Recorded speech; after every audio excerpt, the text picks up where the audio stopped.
Hey gang, welcome to another investor presentation review, the only show on YouTube where you can hear a guy talk about SPAC investor presentations for about an hour, and so really exciting stuff. Today we're talking about tops.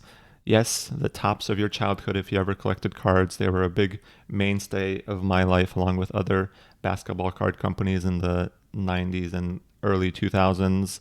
They are going public via SPAC, ticker symbol MUDS, MUDS, which was trading under $10 for the last couple of weeks before merger. It took a little bit of a boost up to a high of 1150 after the announcement. People were really liking the NFT angle, which we'll talk about here, and then had a bit of a down day the other day, yesterday, taking it back into the 1087 range, which is where it sits before market open today. This will be an interesting one to look at because this is one of those seemingly boring companies, kind of like HZON. If we look at HZON, the chip company went public via SPAC last year sometime. You could have easily bought this stock for, 12, $13 even after the deal was announced. It kind of sat around in that price for a while, and then it's done very well since then. Playboy is another one. I think Playboy is a bit of a different story because they also have some sort of potentially NFT angle going on that spiked them up, but this was a stock that was kind of like whatever. But it is a known entity, a known name, and maybe there's some value to that. Maybe there is some value in this SPAC market of actually having revenue. If you're not familiar with Topps, they are a combination of a confectionery company and a trading card company, which is an odd mix, but hey, it does pretty well for them. The trading card space is an interesting one. In the 80s and 90s, there was a trading card boom, but I think there was a bit of a level of greediness with some of these companies, whether it was Topps, whether it was Upper Deck, whether it was Fleer, other companies that were around back then, where they started producing way too many sets, way too many common cards, and it kind of diluted the pool and the quality of the trading card, which led to a bit of a crash in the trading card prices. Just the fact that collectors are out there investing in cards they thought would appreciate in value, but there were so many common cards out there that most of them ended up being worthless, and investors were burned. What happened after that, going into the late 2000s, sports essentially started to enjoy and prefer exclusive deals rather than signing their rights over to multiple companies. In 2000 and I want to say 9, the NBA signed their rights away to Panini, and Panini has had basketball card rights to the NBA since then. Panini also has the rights to the NFL, I believe, since 2015. Topps holds the MLB rights. Again, all of these are exclusive, so no other companies make cards for those sports. I think Topps holds those rights until 2025, if I'm right. And the NHL, I believe, is with Upper Deck. And there's other sports and licenses and things like that belong to the different companies, but that's the landscape right now. And what's happened since those rights were signed is that sports cards, trading cards in general, to me, back in the 90s and the early 2000s when I was a kid, I'm old now, if you can tell, were more of, investors were certainly involved. They were certainly more open to younger collectors. I think that's changed a little bit now because the trading card space has been taken over by speculators and investors who believe that they can purchase boxes to either resell them at higher prices because those speculators exist, or get rare collectible cards that will be worth a lot more in the future. And that's certainly been the case in the last 5 to 6 years, where trading card appreciation has been very, very good. And people who have purchased cards in that space have been able to resell them for quite a bit of profit. So I think this market is a bit speculative, the trading card market, which has led to, I believe, boosts in profit for a lot of these trading card companies, including Topps, which we'll probably see in their revenue. The question you have to ask yourself, will this last, or will there be another dilution of quality like there was in the 90s, which will impact sales and investor preference for these cards? Because really, this is a market, as hard as it is to believe, that's kind of driven by investors and speculators. It's not driven by your 12-year-old kid buying a pack of cards at Target. What's actually happening right now is that Target has to have trading card hours because speculators buy out all their stock to resell online, even like common packs that go for 19 bucks, 19 boxes that go for 19 bucks at Target are basically sold out everywhere. You have to go in at 8 a.m. on a Friday and line up and get one box per person until they're sold out so you can resell them online. That's the kind of market we're in now, which is a bit crazy, but it does help boost profits for companies like Topps, and I think we'll see that in some of their financials. So that's just a high-level overview of this market. I think there's some risks that come with it, inherent risk, because anytime you've got what's potentially a bubble, we're looking at a pack of bubble gum here, but there might be a trading card bubble happening now, transferring onto the NFT online space that will, might have a long runway ahead of it, but might also have some issues if there's another level of card dilution. There are so many cards out there. There are so many high-end sets. You could literally pay hundreds and thousands of dollars for a pack of cards these days, right? When I was a kid, you could buy a pack of cards for $3 that contained 13, 14 cards. Now you may have packs of cards that contain 3 cards and go for $500 because there's a limited print. There's only 50 of an individual card. It's got an autograph. It's got a jersey in there. It sells for $150,000 on eBay or something like that, and it's absolutely ridiculous. But that's the market we're in now, and it's a hard one to be an actual collector, but it's a good one to be a speculator if that's what you're trying to go for, or it's a good one to be a reseller if that's what you're trying to go for, because supply is limited, demand keeps growing, because people think of this as a solid investment right now, and that means good things for Topps. So let's see what's happening here. Disclaimer, deal is made in 2021. Today's presenters are Topps, the Torrente company, which is led by former Disney CEO Michael Eisner. In 2007, Torrente and Madison Dearborn Partners partnered to take Topps private. Let's see what they did that as. 2007, Topps private. So they're going to go private in a $385 million deal. We'll see. So let's write that down in our trusty 2007, $385 million. That was the valuation of Topps. We'll see what it's valued at today. They will roll. So Torrente is rolling 100% of its equity interest as part of the transaction. Michael Eisner will remain engaged as chairman of Topps. So that's good news. I'm a big fan of Eisner. What he did at Disney, how many people he trained up under him that became really good CEOs. And then Mudrick Capital, investor. They are there with a long-term investment focus. It doesn't say what Madison Dearborn Partners are doing. It sounds like they're probably going to be selling those, so let's go on with that. Topps checks all of the boxes MUDS 2 was searching for in a target. They're privately held. There's a portfolio of iconic brands, which is true. There's strong industry tailwinds with growing enthusiasm around sports and collectibles, kind of what I mentioned earlier. Good management team, robust margins, consistent free cash flow generation. I think that's what I'm going to like about businesses like this one and businesses like Oots and potentially Playboy is like you've got a mature business that potentially has a way to change their business model due to the digital age and also is already generating profits and cash flow, right? That they can reinvest into the business. That is always good to see. And is different from some of these other SPACs that are like, hey, we're going to create mechs that you can wear by 2027. And that's another SPAC that went public the other day. I was like, oh, wow. Transaction summary. So we're going to see their valuation here. So it's $250 million in PIPE proceeds. Doesn't say who. $321 million in the SPAC trust. Where is that money going? There's $50 million in balance sheet. It seems like most of that money is going to Madison Dearborn Partners, who are getting the hell out of here. They're getting the hell out of Dodge. They made their deal. They made their profit. They are going to invest in something else. Kind of iffy to see that simply because you'd like to see more of the money go to the balance sheet and not to people who are basically taking the profit. You would hope that they would believe in the business more to stay with it, but I guess, they've made their return and they can try with something else going forward. The other owners, Torrente is rolling over their equity. There's $50 million in fees and expenses, kind of expensive, and then $50 million is going to the balance sheet. So essentially none of the cash, what is it?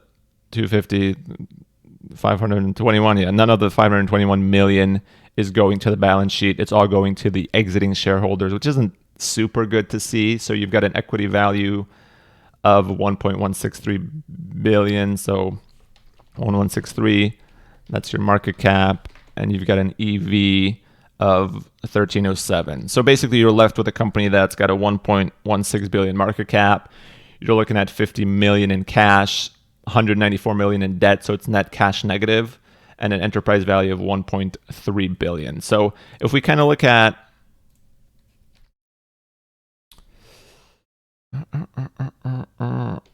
what I want to see what the valuation was, what the return was.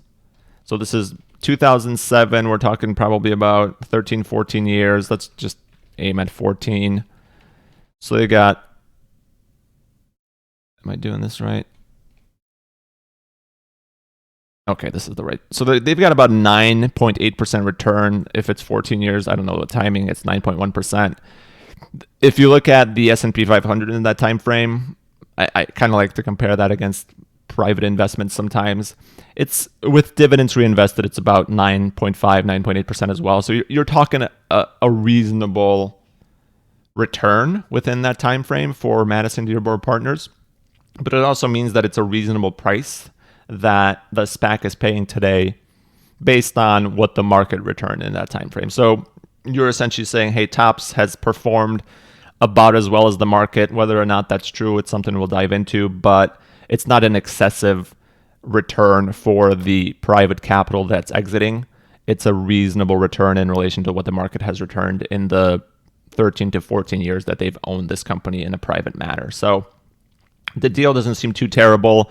Public shareholders are getting 28% of the company. Tornante, Michael Eisner, is keeping a good portion of the company as well. Pipe investors are in there, founder shares, and there's some management rollover. I mean, the one thing I don't love about this deal, the cash. You know, they're bringing 521 million cash to the table, but it's all going out with the exiting company. And none of that is going to the balance sheet, right? The only remaining cash on the balance sheet that's there is the cash that was already there in the first place.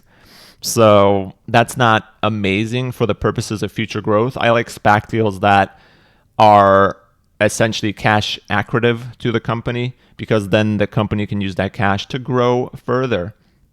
Also, it looks like Tornante over here receives 10-for-1 voting shares. So essentially Tornante is keeping control of the company.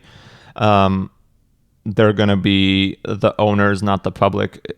And Michael Eisner is going to be making most of the decisions that come with the company, which is pretty good. You know, Michael Eisner has a decent track record in terms of his performance with Disney.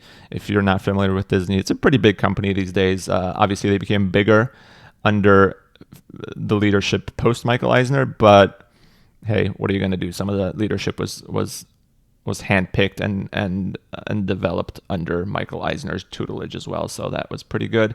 Enterprise value, you're talking about 12.5x your 2021 EBITDA. Not terrible. And net leverage isn't too bad based on 2020 actual EBITDA. So they're not indebted. They can probably not overly indebted.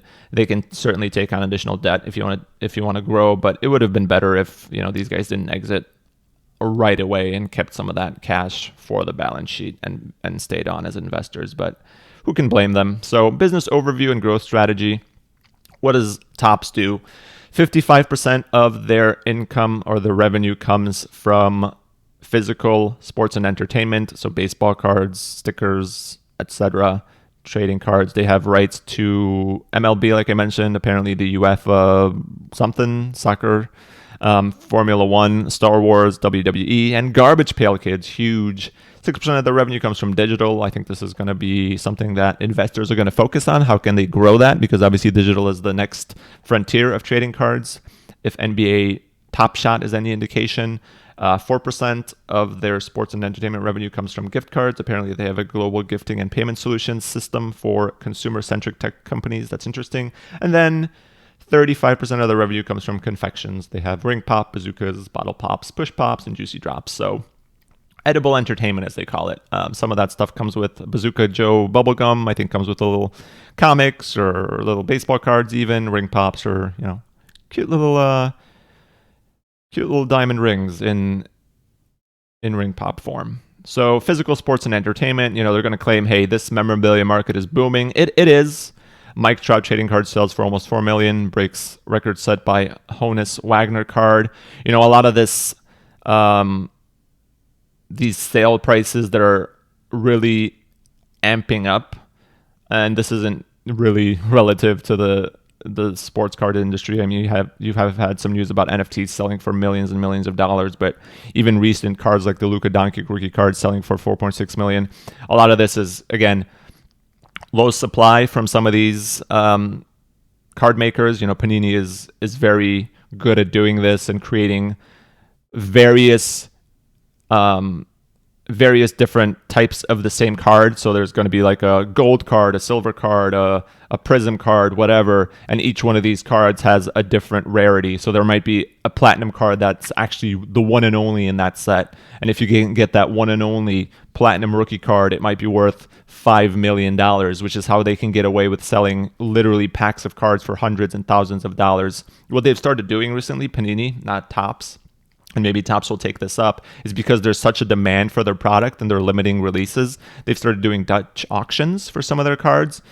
And if you're not familiar with what that is they basically say, hey, we're going to start the process at $10,000 and work our way down to $2,500 as an example. So the first bids for the 100 boxes that they release might be at $10,000. If you're willing to pay $10,000 because you don't want to miss out, they'll take your $10,000. But if there's not enough demand, that auction will kind of work its way down until it hits $2,500, and that's where the price will remain until all of the sets are sold. And they rarely hit that $2,500. So what that tells me is that Panini is perfectly fine and are making a profit at $2,500, but they have the business savvy to know that the demand is higher than that price point. So they'll be okay to sell it at $10,000. And most of these Dutch auctions don't get anywhere close to that bottom price. They get sold out, closer to that 10,000 level than the 2,500 level because people are afraid of missing out on this next $5 million rookie card or something like that. Especially in basketball, at least recently, there's been a batch of really marketable rookies that have pushed that collectible space into a whole new world. And some of that transfers into some of these cards that Topps owns, but not all of it. I think, unfortunately, the basketball trading card space is probably the best one. The NFL is next in line, and then I would say comes MLB. So if you look at what does Topps have as far as assets, as far as rights, do they have the best ones? They don't, but they have pretty decent ones. I think if Panini was going public, they would be able to garner a higher valuation than Topps simply because they have the rights to the NFL and the NBA. And sometimes the rights are very valuable when it comes to this type of business. So what do these guys have? They have a diversified portfolio of IP built upon long-term strategic licensing partnership with global iconic brands. It'll be interesting to see what these partnerships mean. I don't know if we'll get that, but that's something to keep in mind when you kind of look at the future of the trading card space, whether it be NFT or online or otherwise. So they've had the MLB for a while. They've had partnerships with Star Wars, Marvel in 2018, Disney in 2019, Formula One in 2020, the Euro 2024, Germany. So that's the 2024 European Cup. They've got the Champions League. They've got the MLS. They've got the German League. They've got apparently the NHL. I thought the NHL was with Upper Deck, but not so. They've got a diversified portfolio of product offerings. This is kind of what I'm talking about, that they, the stuff runs the gamut of, hey, we can get $1 packs for the casual consumer, but these packs really are all common cards that have zero value. They're kind of just for collecting.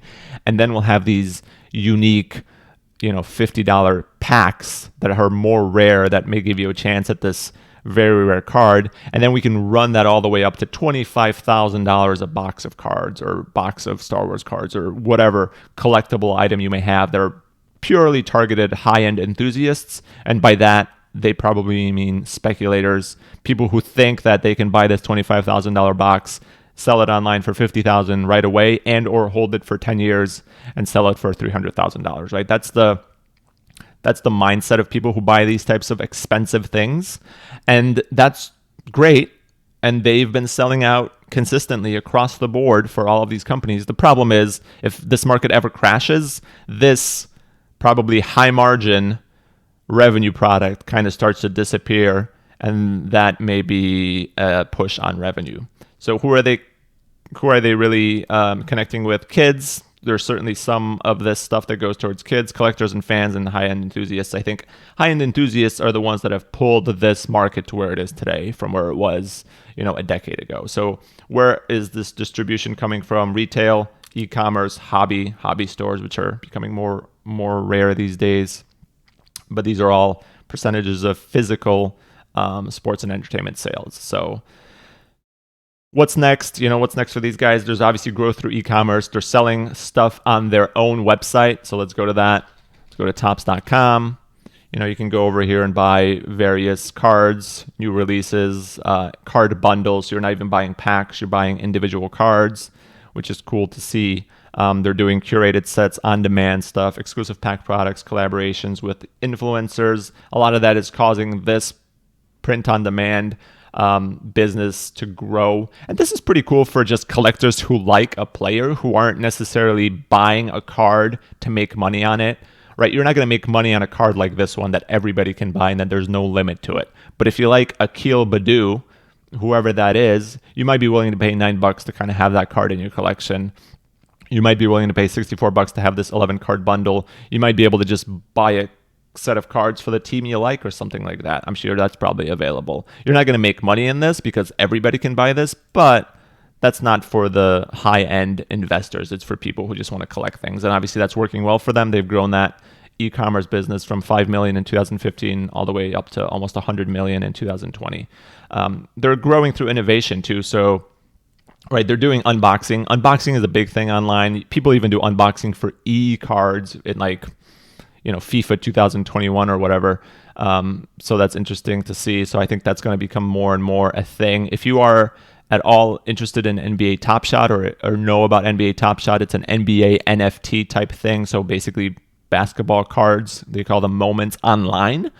There are, hundreds of thousands of people waiting in line to buy 20,000 packs that are going anywhere from $9 to $200. That might include 3 to 5 cards that you can resell online as well. So stuff like that is becoming a thing. People do unboxings on Twitch, on YouTube, where people actually watch people open packs to enjoy. They can work with influencers to kind of create different unique pack sets. There's a different landscape right now. Some of this is moving online, but they can also have Target and Walmart exclusives. Like I said before, these are selling out because people think they can flip them online or think they can potentially make money in the future. There's print-on-demand stuff where people want different entertainment types and different collectibles. And if they have the license for that, they can certainly do that. There's apps where they can, digitize collectibles. And I think that's going to be a key aspect of what their growth plans are going to be. They have different areas. There's expansion into the international space. Unfortunately, if you look at Panini, they've got the NBA, which is very international. The Major League Baseball license is not international at all. I'm from Europe. Nobody cares about baseball in Europe. But maybe other countries will somewhat care about other sports, right? Obviously, people in Europe will care about the 2024 UEFA Championships. I think Formula One is more international than it is American in nature, right? This is a sport that's loved by international audiences. It's somewhat liked by European audiences, but hey, the Bundesliga, the German leagues, if they can create content around that, whether it's the Champions League, whether it's whatever, I think there's potential to expand and grow a lot of these businesses. They have an ecosystem of branded apps already, right? So we talked about the digital apps before. They're reimagining what they can do, whether it's video cards, whether it's special FX stuff, whether it's 3D objects. You can collect things online these days, whether it's via a website like NBA Top Shot does, or whether it's via an app that you can have in your pocket on your phone. You can connect, trade, chat. It's usually probably free to play. Potentially some of the people can spend some money to get the cards they want, what have you. I think this is an interesting ecosystem that they can grow and build on. That's probably a very small portion of their of their revenue now, but is likely going to have to become a bigger portion of their revenue in the future as some of this stuff moves into the digital space. So there's a modernized platform, there's an innovation and community building. I think part of this is a lot too, how can we build a community that's evolving around this new digital ecosystem we're building? And then the next thing that's going to be a huge thing is the blockchain. NBA Top Shot, and if you're not familiar with NBA Top Shot, again, I'll mention it's a online marketplace where you can buy packs that include moments, which are basically digital basketball cards of NBA players and moments that they've had in game. And not only can you buy packs, but you can also resell those packs online to other people who are collecting alongside with you. And I think the expectation here is that Topps does something like that on the blockchain. They've already done a Garbage Pail Kids blockchain release, I think, where they basically sell, hey, Garbage Pail Kids cards that are online only. And you can buy these, you can trade these, you can sell these to other players. Whether or not Garbage Pail Kids are an amazing collectible, it remains to be seen. Whether or not these transfer very well or have a lot of interest online remains to be seen. Recently, on March 23rd, actually, Godzilla and Topps released some blockchain cards online, and those basically sold out right away. If you go to Topps Godzilla, you try to start collecting, sale has ended, sold out. All 5,000 of these sold out. You're basically talking about $500,000 in revenue from some random Godzilla set in a matter of probably hours or days. These also are sort of designed in the same way that basketball and baseball cards are designed this way. It's that treasure search aspect of things. You're going from, hey, you have a 55% chance of a common card, but hey, a 0.11% chance at a legendary card. And oh boy, if you get that legendary card, you are talking. So the interesting thing about these NFTs is that there's already a designed online marketplace for them where you can resell and purchase the cards you're missing out on and sell the ones you have doubles of, or sell rare ones. And you can see that some of these cards are going for $200, $800, $200. Whether or not they're selling is a question mark, but some of the rare cards are certainly quite expensive. I mean, let's list by highest price or lowest mint, which is basically the lowest number. You've got cards for $15,000, cards for $9,000, cards for $9,900. The interesting thing that I wonder about here is that, does Topps get any cut of the secondary market? If you look at what NBA Top Shot is doing, and that's run by Dapper Labs, basically Dapper Labs not only makes money when they sell a pack, they also run the marketplace that these packs are traded on. So every time a card is sold and resold, they take a small percentage of that money, which builds a revenue stream that's consistent and ongoing. And if that's what Topps is doing with Wax, then boy howdy, you've got a good product going, because anytime this sells, hey, this sells for $1,000, maybe Topps gets $2 of that. The seller gets 95% of it, 5% goes to the trading fee. Topps, let's say, gets 2% of that. Wax, or whoever runs Wax, gets 3%, and everybody's happy. If that's how it's functioning, then this is a good thing for Topps, and a thing they can really build on, because that's how Dapper Labs makes their money, right? Since they started in 2000, like last year, in 10 months, they've made $500,000 basically in $500 million, sorry, in revenue. So $500 million in revenue. And that's yielded them a $2.3 billion valuation as of the latest funding round, and it's probably higher now. So if you look at Topps trading at $1.3 billion, if they can achieve any sort of expansion into this space and build a revenue stream that's reoccurring based on consistent secondary market transactions, then hey, this is suddenly a very interesting investment. They've done some of that so far with Garbage Pail Kids, which again isn't a huge a huge license to have. They've done more of that with Godzilla, which clearly shows that they have an appetite to do more. The question is, can they utilize some of their other better licenses to do that, right? So we're talking about, hey, blockchain NFTs, Tops and blockchain are combined. There's that Garbage Pail Kids IP that they're using. They have more content to leverage. They're developing a release pipeline for spring and summer. They have expanded distribution not only with Wax, but also with OpenSea, Maker's Place. And then they have an innovation roadmap. The NFTs based on real world outcomes, like digital cards in the Tops app. Is this kind of hinting to something like the NBA Top Shot setup, where those are based on real world plays, right? Hey, this is a Top Shot moment of Anthony Davis dunking. It's worth X dollars. You can get it in this pack, and you can resell it later at a higher price.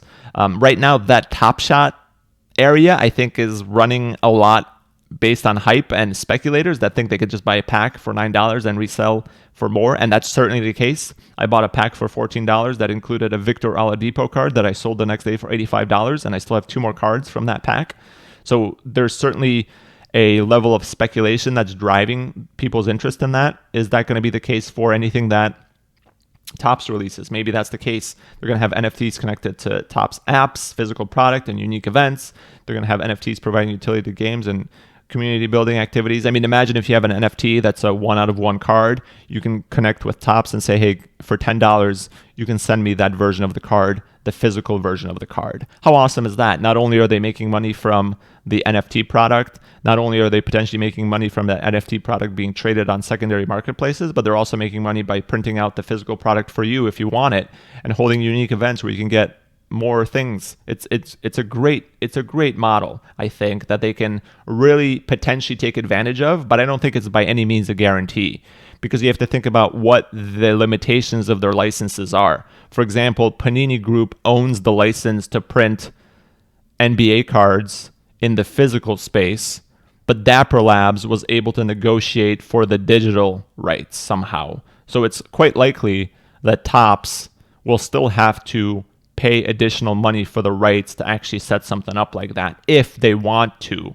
with the MLB. Now, I'm not certain how their contract is structured, but if Dapper Labs was able to come in and take the deal away from an exclusive partner like Panini, or maybe Panini didn't want it for some reason, and that's how Dapper Labs was able to get into it, maybe Tops has rights of first refusal, in which case that's good for Tops, but it's still potentially an expensive endeavor that they may have to take on in order to get that deal, given how successful the NBA licensing agreement was. I'm sure that's scaled up the prices for all other digital rights agreements for other companies. So they've also got this digital gift card platform. Not a huge chunk of their revenue, but I would assume that since this is already built out, this is a high margin product. Interesting additional value add to what we're talking about here. It's potentially growing at about 30% annually from 2019 to 2022. Again, not going to be a huge addition to their revenue stream, but it's probably at least a decent cash flow addition because, like I said, probably a high margin business that they're working with here. And if they can grow that and expand it, that's great. Edible entertainment, this is one thing that people don't think about when they think about Tops. They own the Bazooka Joe brand. Let's look at Amazon confectionery sales. Did I spell that right? Best sellers, best candy and chocolate. What's number 1? Freaking Ring Pop. Like, how crazy is that? That they're the number 1 selling candy on Amazon, which probably gets a decent amount of revenue from candy every day, and they're owned by a baseball card company. So, I mean, this isn't a business to kind of raise your nose at.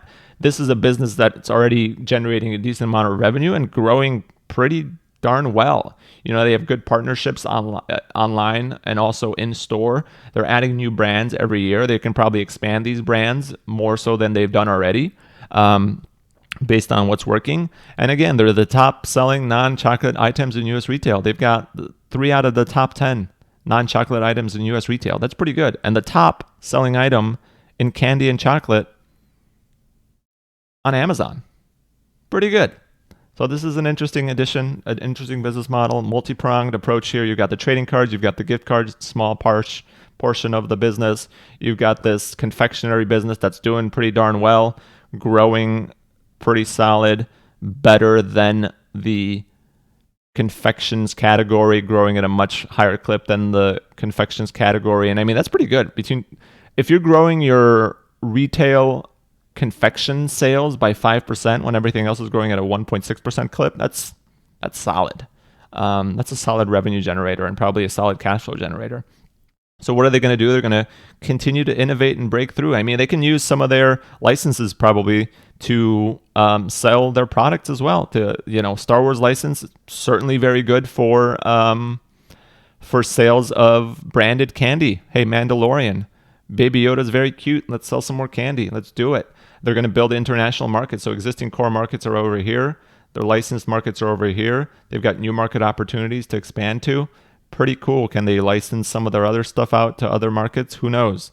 Retailer growth, they're in the top 10 ranked items. They're starting new accounts with GoPuff and Boxed, which is a Costco-like online-only type of place. Innovating with candy, using their licenses to release new products as they become available, and growing this sucker. So again, they have competitive advantages. What are they doing? They're a trusted brand. That's true. I think if you're in the collecting card space, you know the Topps brand. Maybe it's not as alluring as it was in the 80s and 90s. I think, unfortunately, they have lost some of their luster since then. I remember the Topps Finest brand was a big deal in the collecting card space. I remember having I still have a Topps Finest Kobe Bryant rookie card. What's happened in the collecting space since then is everything you get, you have to grade through an external party to make sure that it's a high quality card based on various things that make up the condition of a card. You can have cards that are mint, near mint, basically rated from 1 to 10 by a entity like Beckett or PSA, and those are the cards that actually sell for a lot of money, ones that have been rated by a third party as high quality, real, and mint condition. So that's an interesting development in that space. And the good thing about the online space and the NFT space is that all cards are mint. They are all mint, baby. So good for collectors because everybody gets the same thing. Maybe less good for long-term value because if there's only one mint Kobe Bryant rookie card, you can sure as hell know that that's going to be more valuable than the 10,000 rookie digital cards that exist of Luka Doncic, right? Because all of those are going to keep their condition forever, whereas older cards deteriorate, and as more and more cards lose their condition, the ones that are staying in high condition become more valuable. That's just how it works, demand versus supply.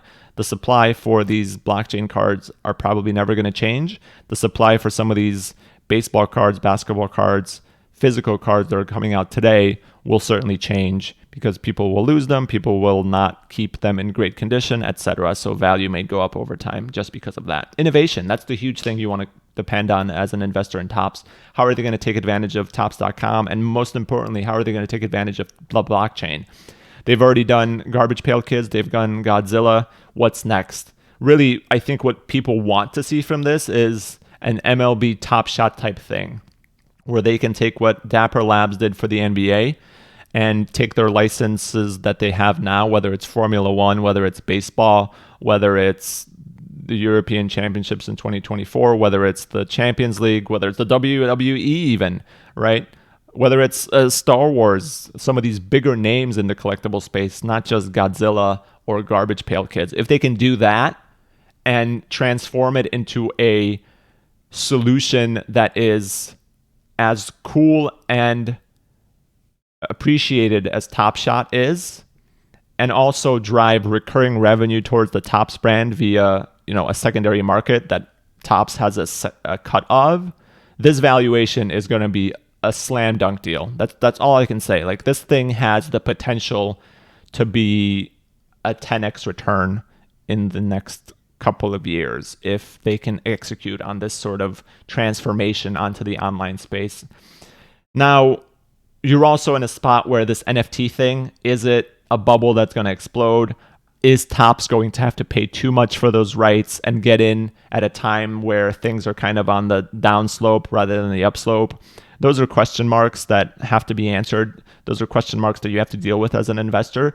But even if those plays don't pan out as well as you'd hoped, they already have a business that's pretty decent and probably isn't going anywhere. So you've got sort of a floor set under where this investment can go, and you've got an upside that's probably pretty sizable if they can execute pretty well. If this NFT thing keeps chugging along, if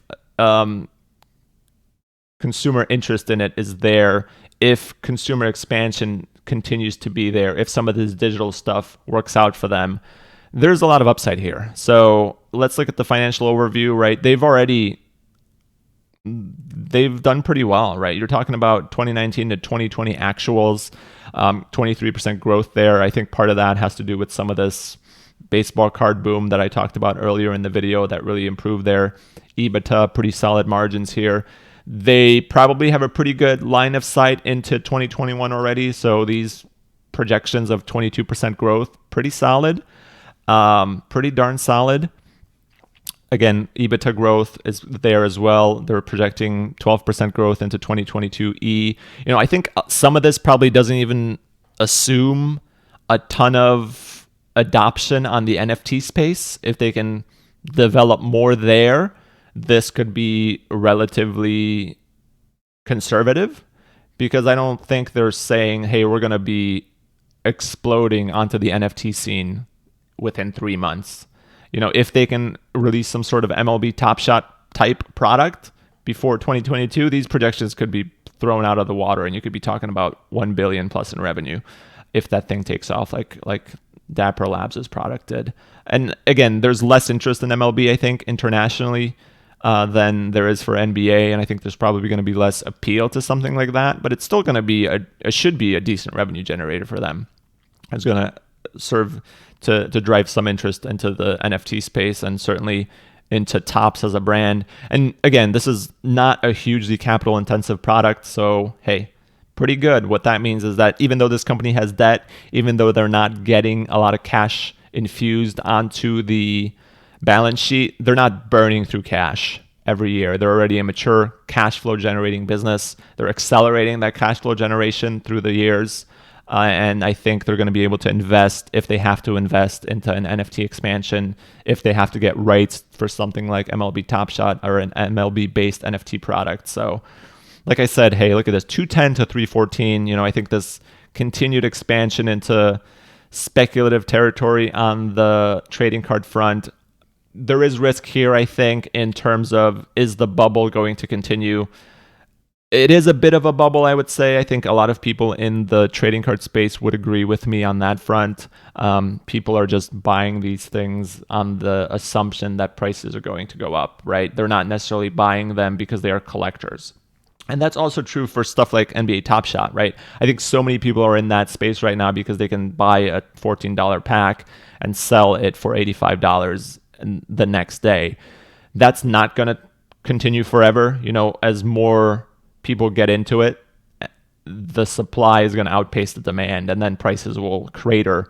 What's going to happen to that space when that happens is a big question mark. Is that going to happen before or after Topps can get into it? I mean, Topps is already getting into it in a small way via Godzilla and Garbage Pail Kids. Do they have expansions beyond that?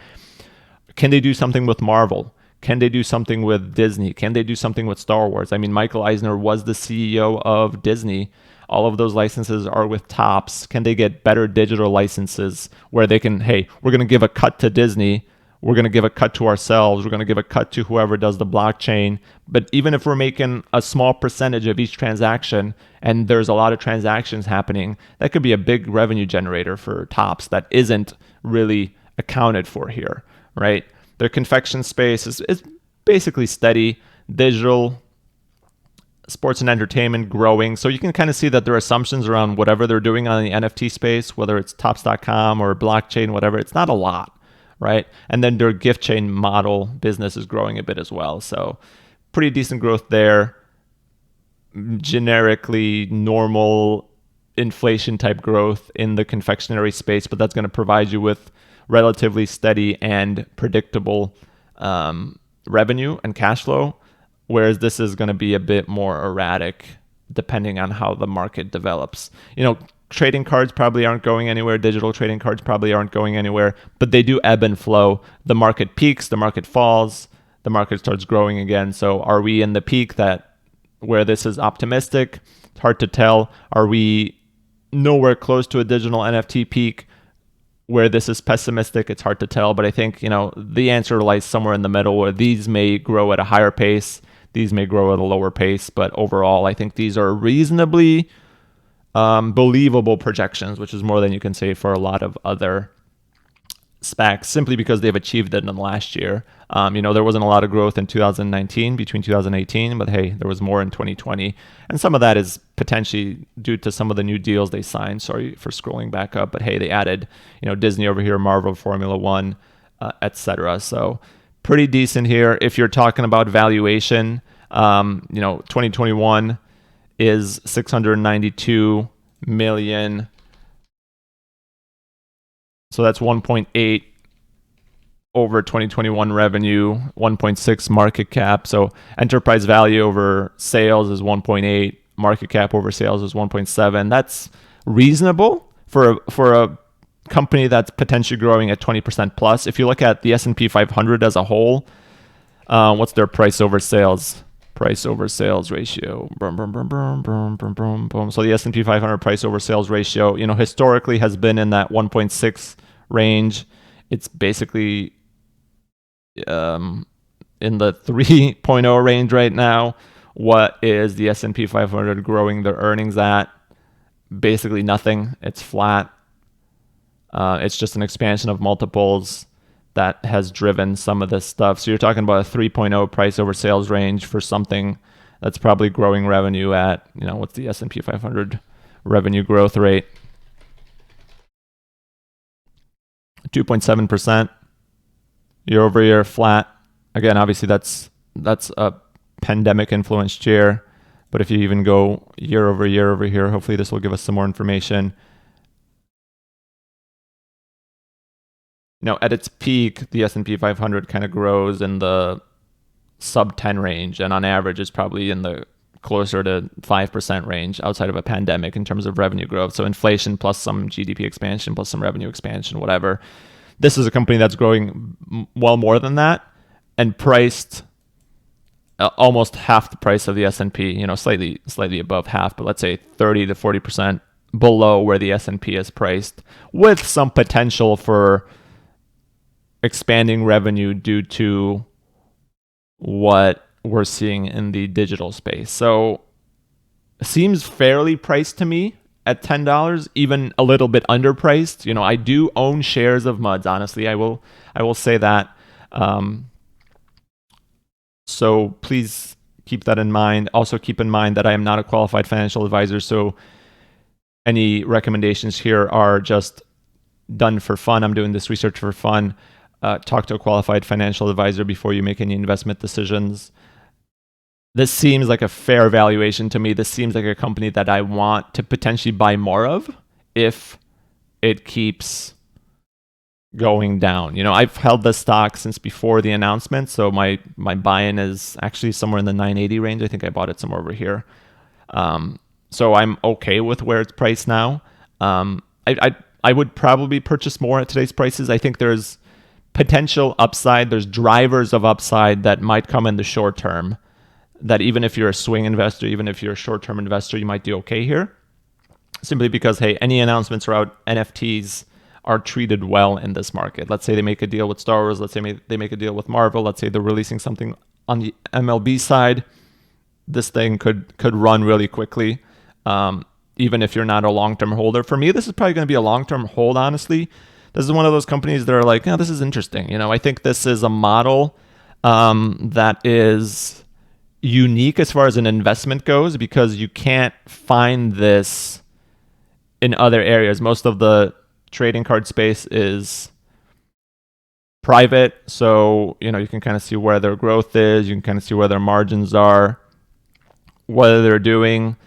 hey, there's going to be some growth accelerators. There's potential upside here in terms of contribution margin, in terms of revenue, whether it's digital expansion, e-commerce growth, international expansion, the Euro licenses, esports. That's another huge part I didn't talk about. There isn't a lot of esports licensing right now. There were some Overwatch League cards. I don't know who did those, but there's potential to expand this to a whole new generation of collectors.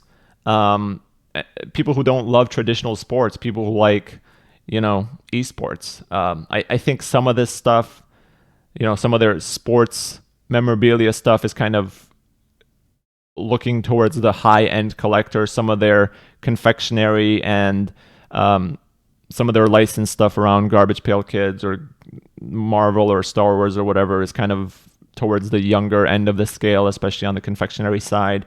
Maybe somewhat the collector's side, but esports could kind of catch that middle space where it's people who are too old for some of that other stuff or don't love those other licenses, but also don't care for traditional sports. There's a big group of people who are into esports, and that group of people are growing. So there's certainly licenses that they can probably get on the cheap right now to expand into that space. And while it might not be that fruitful right away, in the long run, those deals could pay off pretty well.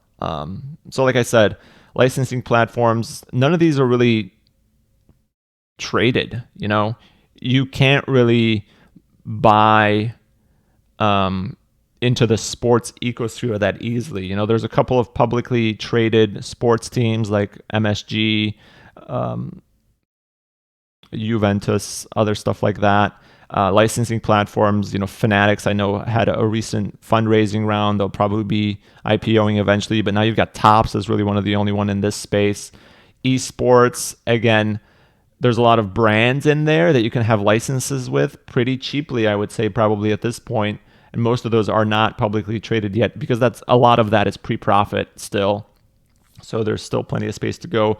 Sports streaming rights, data analytics. I love these companies, by the way. I own Genius Sports, DMYD.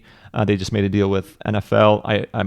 I'm assuming Horizon goes to Sports Radar, goes public with HZON, another SPAC. Horizon, I also own that. Full disclosure there. And then, you also have online betting. I also own DraftKings. So I think this space is very interesting, and Topps is a way to get into this space. And I sort of like the stock. I'm not going to lie. I like what they're doing valuation-wise. There aren't too many great comparables. I guess you could say Funko in the collectibles space, and I think Funko trades something like 1.4x. But again, are they really that comparable? Maybe not. They don't really have a similar product. What are these guys doing? They're growing at a decent clip comparable to Funko and other collectibles, but they're also growing at a decent clip compared to confectionaries. They're growing at some of these licenses that they have, which ones are growing well. Some of these gaming companies that are there, which ones are growing well. I don't think this is a very good comparison at all as far as gaming goes, but the revenue multiple isn't crazy. It's in line with Funko. It's in line with some of these other.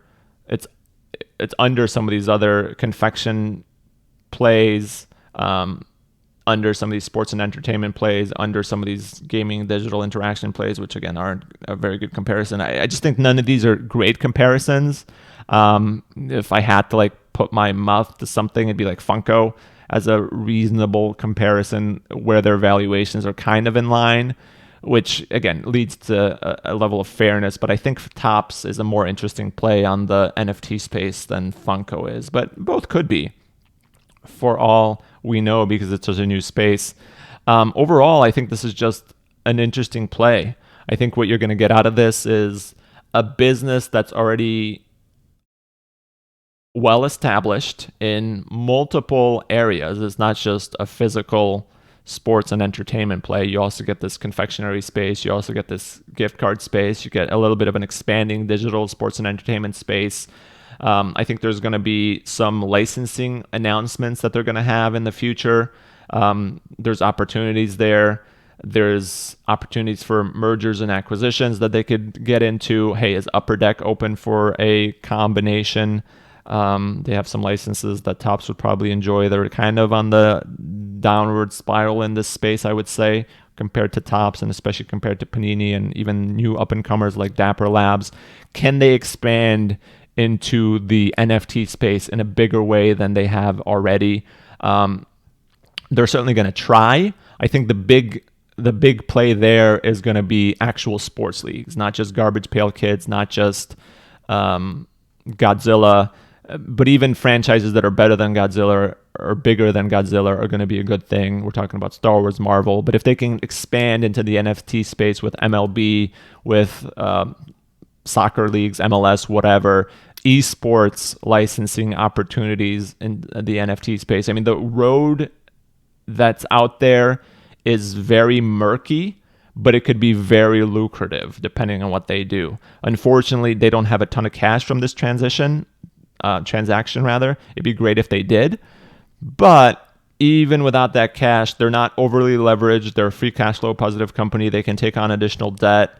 They can, at this point, it's going to be dilutive to shareholders, but eventually they could issue more shares for the purposes of merger and acquisitions. So, you have to be aware that there's going to be dilution here as a shareholder. You have to be aware that there's potentially going to be some negative reception if deals don't go their way, that this business model is going to be seen as kind of this old, unattractive business that may be on the way out. The numbers certainly don't prove that. And I think the upside, if they can execute on the digital sports and entertainment transformation, is potentially large. And the valuation, in relation to some of the other valuations we've recently seen, at least before this SPAC crash of sorts, is reasonable, right? This is a reasonable valuation for a cash flow positive business that has been in play for decades and decades, is growing at a pretty good clip, and has a price over sales valuation that's below the market, which is currently not really growing that much and is probably not going to grow at 23% for the next 2 years. 22% and 12% in 22, so 19% between 2019 and 22. I don't think these assumptions are crazy. Some of this stuff may switch around. Physical may go to digital. Gift cards, maybe whatever it may be. They've got an interesting business proposition here. I think this is a company that could, in the future, pay a dividend if you're into that. And I think this is a company worth taking a look at. I think the upside is pretty solid. I think the downside isn't crazy. It could certainly go below $10 because, there's going to be dilution. That's what happens after merger.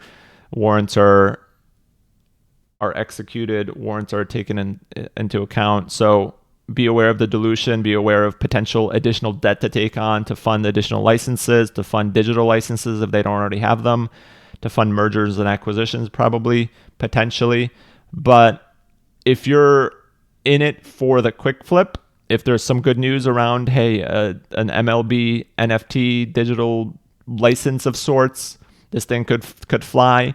If you're in it for the long run, if their digital transformation is solid, and if the marketplace for trading cards doesn't crash, this could be a good multi-bagger in the next couple of years, I think. And if at the very least, I think it could potentially beat the market in terms of, a 9 to 10% plus return. It's interesting that the other dudes, Madison Dearborn Partners, is not interested in staying, which is a bit unfortunate because I'd like to have more cash on the balance sheet to fund some of these growth ideas as an investor. But maybe they know something we don't, and maybe I'm wrong altogether here, but we'll see. I think this is an interesting investment, and I plan to hold it, and I potentially plan to acquire more, especially if it continues to stay in this range or even below it, because it's an interesting, boring but steady with upside type investment, and I like those. So again, I own this. I think, all of the stocks I mentioned, so keep that in mind. I am not a qualified financial advisor. I just do this for fun. Please talk to a qualified financial advisor if you're interested in investing. But hopefully you enjoyed this video. Let me know with a subscription or a thumbs up or a comment what you think about the company. If you would like me to review any specific investor presentations, let me know in the comments below. But other than that, thanks for watching, and I'll be back with another one of these in the future. Have a good rest of your day, and here's to good collecting and hopefully to good expansion of their NFT digital business in the future. And until then, if you're a Topps shareholder, go to Target, buy some cards if you can find any, buy some bazooka gum, and keep these ring pops on the bestseller list by buying some more of those. So thank you for watching, and have a good rest of your day.